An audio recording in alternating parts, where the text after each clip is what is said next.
Et tout de suite, place à notre invité de la mi-journée. En cette fin d'année, nous vous proposons chaque jour de revenir sur un chantier entamé par le Maroc ou un secteur d'activité, sur ses réalisations et les défis qui restent à relever.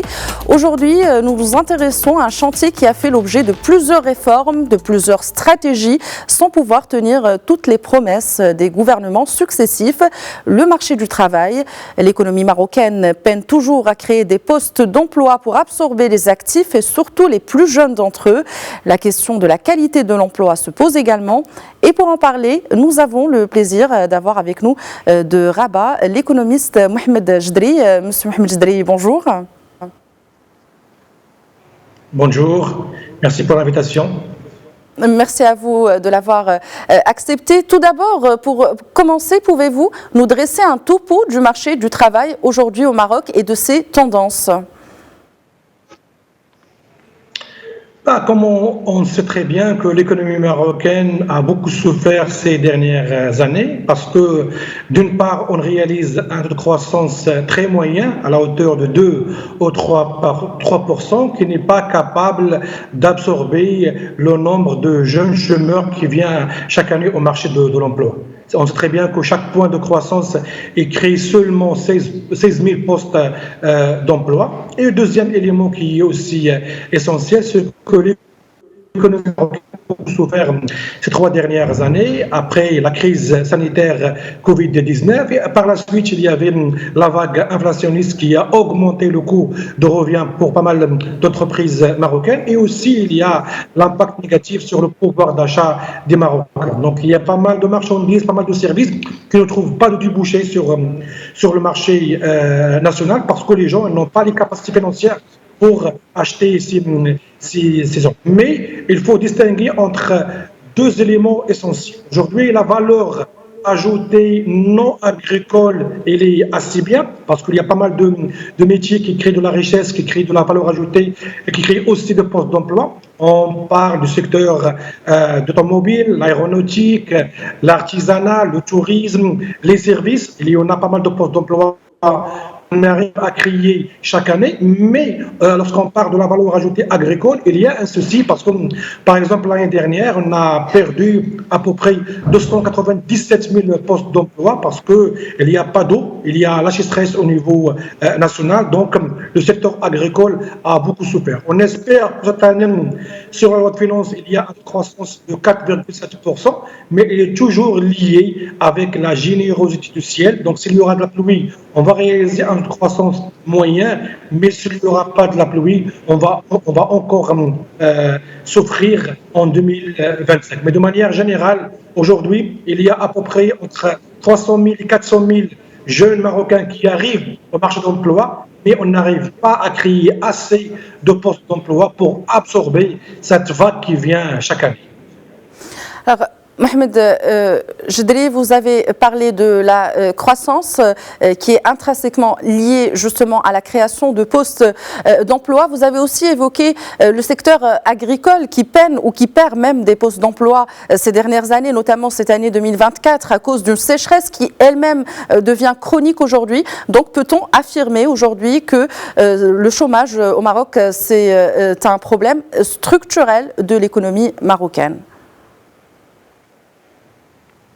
Bien sûr, bien sûr. Aujourd'hui, il faut qu'on sache un élément qui est essentiel, c'est qu'on va cohabiter avec ce taux de chômage assez élevé, au moins en 2025, 2026 et 2027. Pourquoi? Parce qu'au-delà de 2027, on va régler la question de l'eau une fois pour toutes. Donc, le secteur agricole ne va pas être impacté par la sécheresse. Pourquoi? Parce que le plan stratégique de l'eau potable et de l'irrigation, il va atteindre ses objectifs en 2027, quel que soit par rapport à l'autoroute d'eau, on parle de la liaison entre les bassins hydrauliques, quel que soit pour la construction et de continuer à construire des stations de dessalement d'eau, et aussi par rapport aux stations d'eau potable, d'eau usée, et aussi on va continuer à construire les petits et les moyens barrages. Mais cette stratégie va pas donner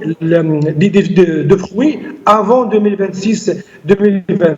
Donc, encore une fois, en 2025, on table sur un taux de croissance de 4,7%, mais il est lié avec une saison agricole au moins moyenne, avec 70 millions de quintaux de céréales. On voit aujourd'hui qu'il y a la sécheresse, il n'y a pas assez de pluie en novembre et en décembre, et on espère qu'il y aura de la pluie dans les semaines et les mois à venir pour sauver le secteur agricole. Mais d'ici là, moi je pense que d'une manière générale, le taux de 4,7, il est un peu difficile pour l'atteindre en 2025, mais c'est une transition dans laquelle on va cohabiter au moins durant les 3 dernières années. Par la suite, lorsqu'on va régler la question de l'eau et un petit peu la question aussi de l'énergie, on va y aller vers des taux de croissance de 5, 6, 7%, capable de créer pas mal de postes d'emploi pour les Marocains. Et aussi, on voit qu'il y a d'autres secteurs qui vont créer de la richesse,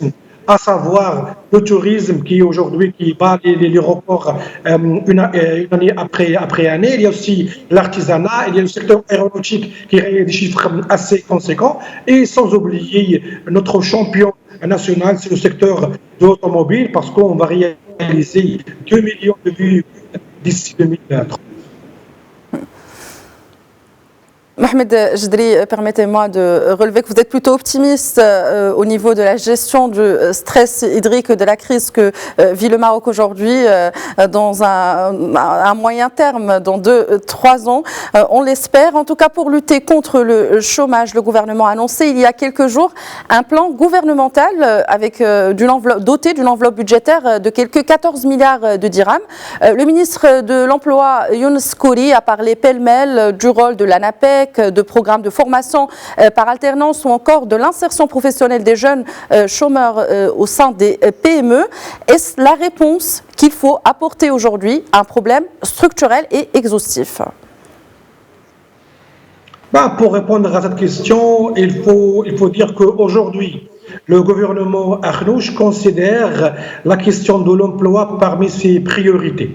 Même, il dit que c'est la première priorité dans le deuxième mandat d'ici septembre 2026.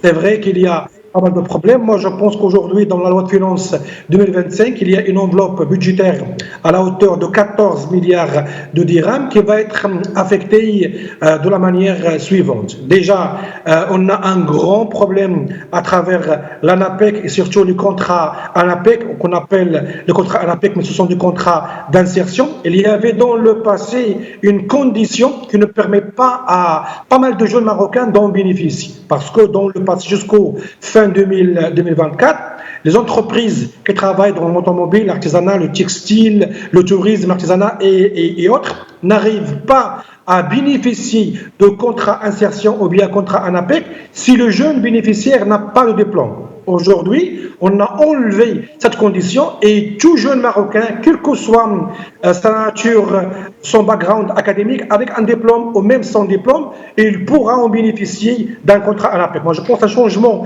radical au niveau de l'insertion professionnelle parce qu'il y a pas mal d'entreprises qui veulent former les jeunes Marocains, mais il y avait cette condition d'avoir un diplôme. Donc, il y a déjà une enveloppe de 1 milliard de dirhams pour couvrir les frais alloués à cette suppression de cette condition. Le deuxième élément aussi qui est essentiel, c'est qu'il faut garder la main-d'œuvre dans le secteur d'agriculture et surtout dans le monde rural. Donc, il y aura aussi 1 milliard de dirhams supplémentaires pour que les gens qui travaillent dans les fermes demande la main-d'œuvre, donc il y aura aussi des subventions à la hauteur de 1 milliard de dirhams. Mais aussi, il y a un secteur assez essentiel pour l'économie marocaine, c'est les TPE, c'est les très petites entreprises et les petites entreprises marocaines qui n'arrivent pas à accéder au financement bancaire, qui n'arrivent pas à accéder à la commande publique, qui n'arrivent pas à accéder à pas mal de problèmes et qui n'arrivent pas à avoir de la trésorerie du fonds de roulement. Donc il y aura, à travers la charte d'investissement, une enveloppe de 12 milliards de dirhams qui va être allouée spécifiquement aux petites entreprises marocaines, qu'elles soient dans la région de la Hatzafilat, ou bien dans la région orientale, ou bien dans la région de Casablanca, à travers la charte d'investissement. Et on sait très bien qu'au Maroc, c'est les très petites entreprises, qui créent de la valeur ajoutée et qui créent aussi d'emplois. Donc c'est une enveloppe budgétaire allouée dans la loi de finances 2025 à la hauteur de 14 milliards de dirhams. Moi, je pense qu'il va aider, mais ça n'empêche pas qu'au Maroc, pour atteindre les objectifs de LMD et aussi réaliser notre croissance de 5, 6, 7, voire de taux à 2 chiffres, moi je pense qu'il faut qu'on travaille pour régler quelques grandes problématiques de l'économie marocaine, à savoir la question de l'eau. Aujourd'hui, est devenue une question cruciale et une priorité pour les Marocains, que ce soit potable ou pour l'irrigation. Il faut aussi qu'on règle la question de l'énergie à travers d'investir dans les énergies renouvelables.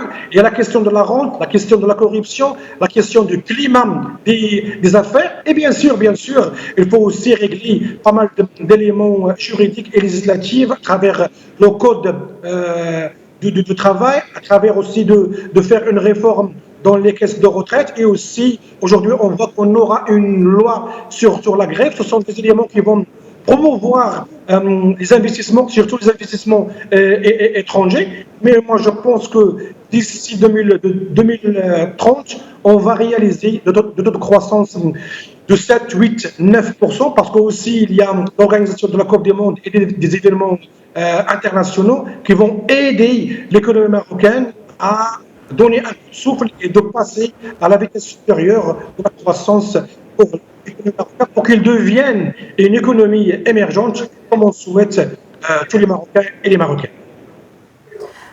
Mohamed Jdri, je reviens au premier point de ce plan que vous avez évoqué, c'est le rôle de l'ANAPEC. Vous avez parlé donc de cette condition de diplôme qui a été supprimée, ce qui est une bonne chose pour peut-être surtout les primo-chercheurs d'emploi pour la première fois.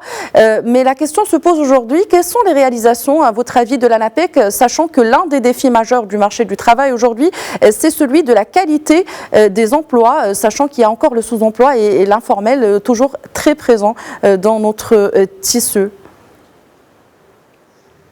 Non, bien sûr, il ne faut pas nier que l'ANAPEC joue un rôle essentiel, surtout à travers la formation et à travers les contrats insertion, parce que ce sont des contrats qui donnent pas mal d'avantages pour les entreprises, surtout les entreprises de petite taille. Aujourd'hui, à travers le contrat d'insertion, l'employeur, il ne va pas payer de cotisation sociale, il ne va pas payer aussi d'impôts sur le revenu, et aussi il y aura une flexibilité de licencier au cas de besoin le stagiaire qui est devant lui. Mais il y avait une condition de diplôme. Aujourd'hui, on voit qu'à travers la suppression de cette condition de diplôme, les entreprises marocaines ou bien même étrangères, elles vont continuer à en bénéficier parce que les jeunes Marocains, ils ne vont pas payer pour eux ni assurance maladie obligatoire, c'est un Marocain qui paye à leur place. Ils ne vont pas payer aussi d'impôt sur le revenu parce qu'il va être un manque à gagner pour l'État marocain,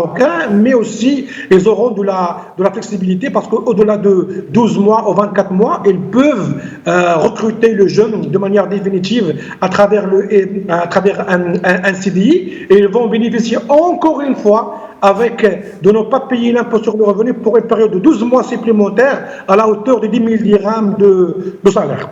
Moi, je pense qu'aujourd'hui, il y en a pas mal d'entreprises et surtout des investisseurs étrangers, surtout dans la question de l'automobile, qui viennent dans des villes comme Tanger, Meknès, Bourgader, Kenetra et Casablanca, qui veulent recruter des jeunes à travers leur zone géographique, mais on ne trouve pas parce que les jeunes de cette localité n'ont pas de diplôme. Aujourd'hui, à travers cette condition qu'on a enlevé cette condition de diplôme, moi je pense qu'il va beaucoup aider. Et en plus de ça, ça a été le plaidoyer de la CGM et parmi les points demandés par pas mal d'entreprises, surtout les multinationales qui travaillent ici au Maroc. Je pense que le travail de l'ANAPEC est un travail qui est essentiel parce que c'est un travail de proximité et c'est eux qui jouent le rôle de front office avec les chercheurs d'emploi. Ça n'empêche pas qu'on devrait donner les moyens nécessaires à l'ANAPEC, quels que soient les moyens humains ou bien les moyens financiers, pour qu'ils travaillent et qu'ils donnent de fruits assez conséquents dans les années à venir. Mohamed Zdria, tellement de points qu'on aurait aimé encore aborder, notamment le cas des NEET, des jeunes, un jeune sur quatre qui est sans emploi, sans éducation, sans formation, mais on est rattrapé par le temps. Je rappelle que vous êtes économiste. Merci d'avoir répondu à une question aujourd'hui. Merci.